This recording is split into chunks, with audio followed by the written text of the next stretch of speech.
एक बार की बात है, परम पूज्य गुरु महाराज साहब का सत्संग एक डिस्ट्रिक्ट टाउन में होना निश्चित हुआ। वहां के सभी सत्संगी भाइयों ने डिस्ट्रिक्ट के सभी उच्च अधिकारियों को बुलाया हुआ था। उनमें एक जिज्ञासु के रूप में एक एसडीओ साहब भी आए हुए थे। गुरु महाराज साहब ऐसे अधिकारियों को देख करके बड़ा ही प्रसन्न हुआ करते थे। परम पूज्य गुरुदेव का कहना था कि ये लोग पुण्य कर्मों की वजह से ही ऐसे उच्च पदों को प्राप्त करते हैं, जहां उन्हें उच्च सेवा देने का शुभावसर प्राप्त होता है। एसडीओ साहब जब सत्संग सभा में पहुंचे तो सत्संग की पहली सिटिंग समाप्त हो चुकी थी। अब दूसरी सिटिंग शुरुआत होने को थी। गुरु महाराज साहब ने उन्हें देख करके एक कुर्सी ऑफर किया और बैठने के लिए कहा और फिर उन्हें माइक भी थमा दिया। गुरु महाराज साहब का ऐसा मानना था कि जब ऐसे अधिकारी आते हैं तो उनके बारे में जानना चाहिए, क्योंकि कोई भी कल्चर नीचे से ऊपर नहीं जाती है, बल्कि ऊपर से ही नीचे की ओर आती है। इसी क्रम में पूज्य गुरुदेव ने यह जानना चाहा कि इनके विचार कैसे हैं। शुरू में ही माइक थमा दिया, क्योंकि सत्संग तो सदा विकास का पुजारी है। वह तो हमेशा विकास की बात सुनना चाहता है, उसी की चर्चा करना चाहता है। लेकिन कुछ लोग तो विकास के बजाय विनाश की बात सोचते हैं। ऐसी सोच में ही उन्हें आनंद मिलता है। एसडीओ साहब ने गुरु महाराज साहब से 3 प्रश्न किए।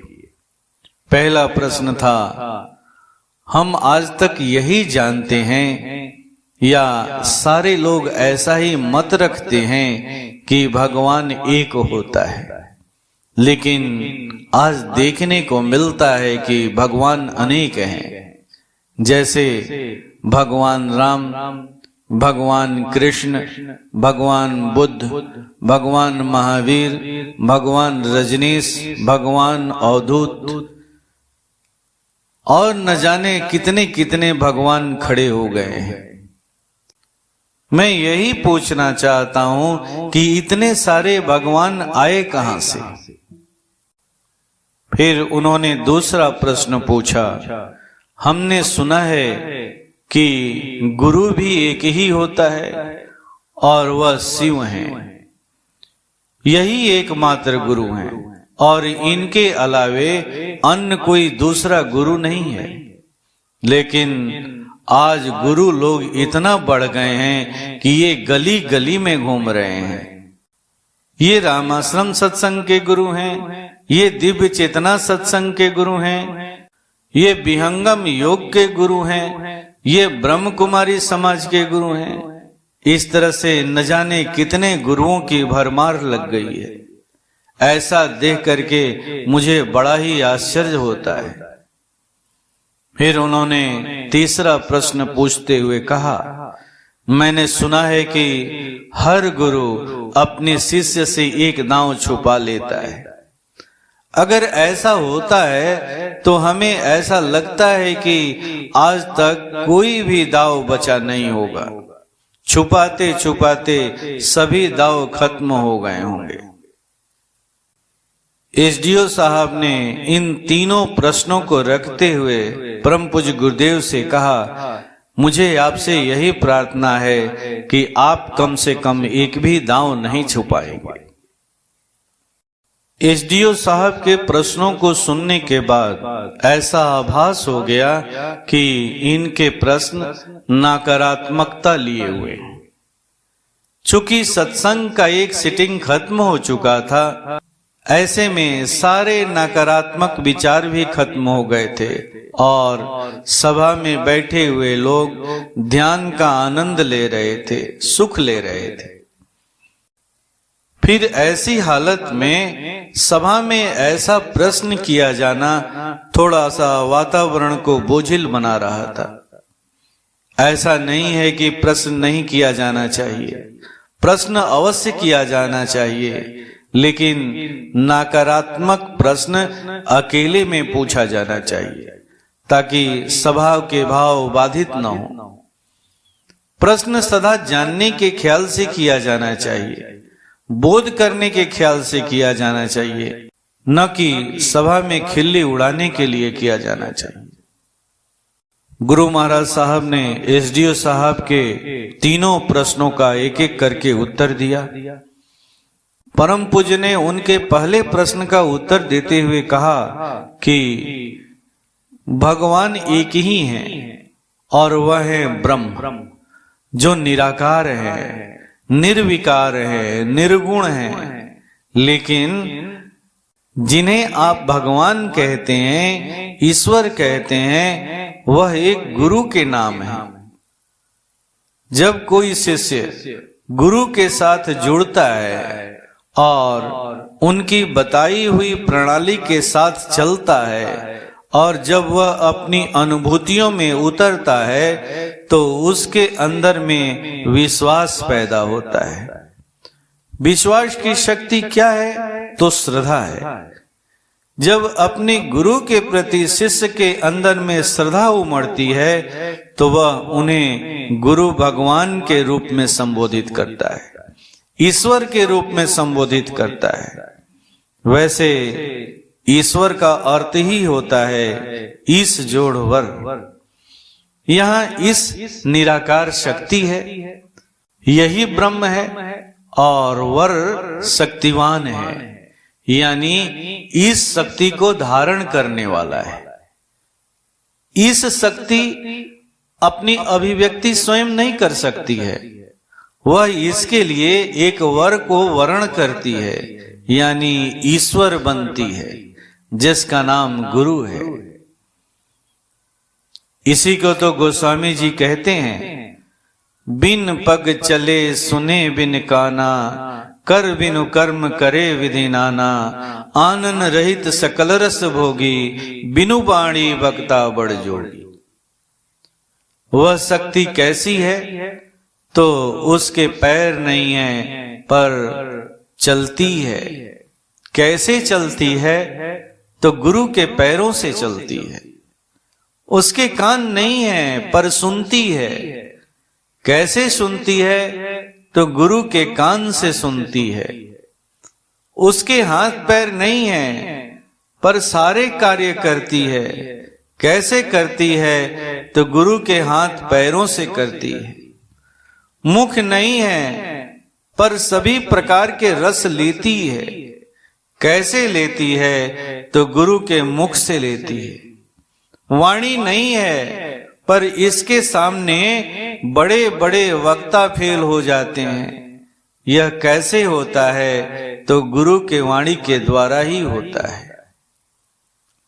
फिर आगे पूज्य गुरुदेव ने समझाते हुए कहा, इस संसार में चाहे वो राम हो, चाहे वो कृष्ण हो, चाहे वो ब्रह्मा हो, विष्णु हो, शिव हो, या फिर कोई देवी हो, दुर्गा हो, सभी के सभी परमात्मा के, ब्रह्म के साकार प्रज्वलित रूप हैं। इन्हें ही गुरु कहा जाता है।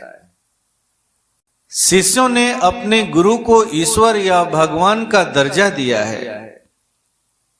कृष्ण भगवान किसके थे? तो अर्जुन के भगवान थे, आपके नहीं, लोगों के नहीं।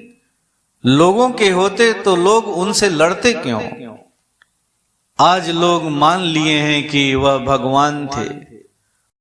अर्जुन उनकी आराधना किया करता था तो हमें भी करना चाहिए। गोपियां उनकी आराधना करती थीं तो हमें भी करना चाहिए। अक्सर हम मुर्दे को ही पूजते हैं।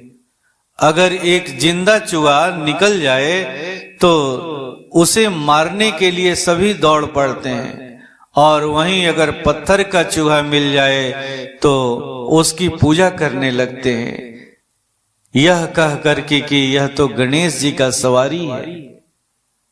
पूरे जीवन राम परेशान होते रहे, कृष्ण परेशान होते रहे जब वो जिंदा थे। जब वह मर गए तो उनकी मूर्तियां बना करके कितना सत्कार किया जाता है। ऐसा नहीं है कि यह सिलसिला समाप्त हो गया है, यह आज भी चल रहा है।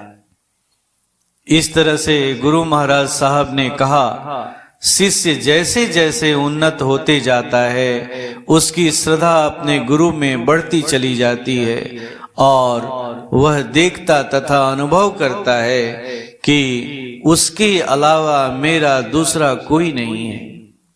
अगर कोई है तो एकमात्र वही है, वही है। ऐसे लोगों के लिए ही कहा गया है, गुरु ब्रह्मा गुरु विष्णु गुरु देवो महेश्वर गुरु साक्षात परम ब्रह्म तस्मै श्री गुरुवे नमः। कबीर साहब ने भी कहा है, ना कुछ किया न कर सका, न करने योग्य शरीर, जो कुछ किया सो गुरु किया, कह गए दास कबीर। फिर उन्होंने आगे भी कहा, धरती सारी कागज करूं, लेखनी करूं बन राय, सात समंदर मसी करूं, गुरु गुण लिखा न जाए। ऐसा कहने वाले कौन लोग हैं? तो ये शिष्य लोग हैं जिन्होंने अपने गुरु का सत्कार इस तरह से किया है। यानी गुरु को ही ईश्वर या भगवान का तगमा देने वाले कौन हैं? तो एक शिष्य ही है। इस तरह गुरु महाराज साहब ने एसडीओ साहब को उत्तर देते हुए कहा, आप इतनी चिंता न करें कि भगवान या ईश्वर 10-20 हैं। अगर ऐसा कहीं दिख रहा है तो ये सभी के सभी गुरु हैं, गुरु हैं। वो भगवान के प्रतिनिधि हैं, वो भगवान के प्रज्वलित रूप हैं। फिर आगे परम पूज्य गुरुदेव ने एसडीओ साहब के दूसरे प्रश्न का उत्तर देते हुए कहा, पहले के युग में 10-20 किलोमीटर की दूरी पर कोई कोई एमए पास मिला करता था, लेकिन अगर एक गांव में एक एमए पास हो तो भी काम नहीं चलने को है। ऐसे में गांव की शिक्षा में कभी भी अमीरी नहीं आ सकती है। इसके लिए हर गांव में नहीं बल्कि हर घर में एमए पास होना चाहिए, तभी जाकर के हर घर शिक्षित होने के क्रम में आएगा और घर के सभी सदस्य शिक्षित होने की प्रेरणा लेने लगेंगे, प्रयास करने लगेंगे और शिक्षित हो भी जाएंगे। ठीक ऐसे ही सदगुरु की भी स्थिति ऐसी ही होनी चाहिए। जिला जवार में ही नहीं बल्कि हर गांव में एक सदगुरु होना चाहिए, तभी हर गांव का सुधार हो पाएगा। एसडीओ साहब की तरफ इशारा करते हुए पूज्य गुरुदेव ने पुनः कहा, आप ऐसा देखते हैं कि किसी संघ या सत्संग का गुरु गांव के गली गली में घूम रहा है। आप इसे ही देख करके अचंभित हैं, जबकि हर गांव में एक गुरु होना चाहिए। जब तक सद्गुरुओं का अभाव रहेगा तब तक समाज में परिवर्तन नहीं हो पाएगा। एकमात्र सद्गुरु ही ऐसा है जो सारे समाज को एक साथ बटोर सकता है, क्योंकि वही समस्त शक्तियों का मालिक है। उसके अंदर में कुछ भी कर देने की क्षमता है। वह ऐश्वर्यता के साथ युक्त है, क्योंकि वही ईश्वर का प्रतिनिधि है। अब आगे परम पूज्य गुरुदेव ने एसडीओ साहब के तीसरे प्रश्न का उत्तर देते हुए कहा, कोई भी समर्थ गुरु, चाहे वह पहलवानी का गुरु हो या संसार का गुरु हो या परमार्थ का गुरु हो, वह कभी भी कोई दाव छुपाता नहीं है। पहलवानी का गुरु, जिसे हम खलीफा भी कहते हैं, वह अपने शागिर्द को कहता है कि तुम्हें रोज 500 दंड बैठक करना है, इसके अलावे इतने घंटे कसरत करना है, खान पान में इतना दूध पीना है, इतना बादाम पीसना है और खाना है, साथ में ब्रह्मचर्यता का पालन भी करना है। यानी खलीफा ने उसके लिए जो कुछ भी नियम बनाया है, अगर शागिर्द उस नियम का पालन करता है तो वह भी शिष्य ऐसा शिष्य होगा जो दांव बनाने लगेगा। अब वह जिस अंग को पकड़ेगा उसको वहीं से तोड़ देगा, यही उसका दांव हो जाएगा। इस तरह हर दांव उसके हाथ में होगा। फिर परम पूज्य गुरुदेव आगे कहते हैं कि वैसे तो दांव एक धोखा है, एक छलावा है। दांव तो वही लोग सीखते हैं जो कमजोर होते हैं, जो धोखेबाज होते हैं, धोखा देकर के जीतना चाहते हैं। बल नहीं है लेकिन बल होने का एहसास कराना चाहते हैं धोखे के रूप में। ऐसे धोखा से तो अच्छा है हार जाना, युद्ध ही नहीं करना।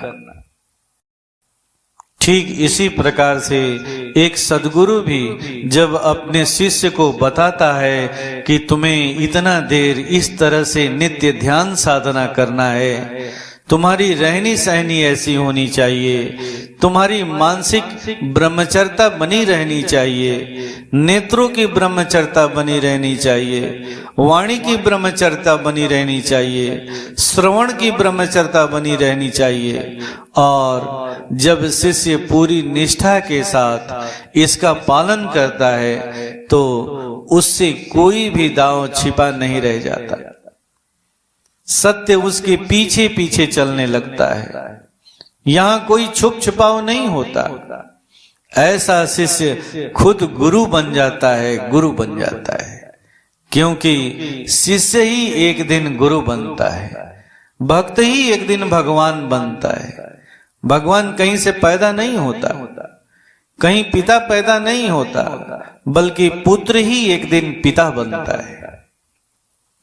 इस तरह से गुरु महाराज साहब ने एक एक करके तीनों प्रश्नों का जवाब दिया। प्रवचन के बाद गुरु वंदना शुरू हुआ और फिर सभी लोग ध्यान में चले गए। ध्यान जब टूटा तो देखते हैं कि एसडीओ साहब गायब हो चुके हैं। अब तो वह उत्तर को सुनकर के शर्मिंदा हो गए थे। वैसा आदमी एक दिन शर्मिंदा होता ही होता है जो विनाश की तरफ चलता है। अगर वह जानने की इच्छा से प्रश्न किए होते तो जरूर ठहरते। इस तरह से परम पूज्य गुरुदेव ने एसडीओ साहब के तीनों प्रश्नों का उत्तर दिया, साथ ही साथ सभा में बैठे हुए भक्तों की भी जिज्ञासा को उन्होंने शांत किया और एक नई दिशा दी। ओम शांति।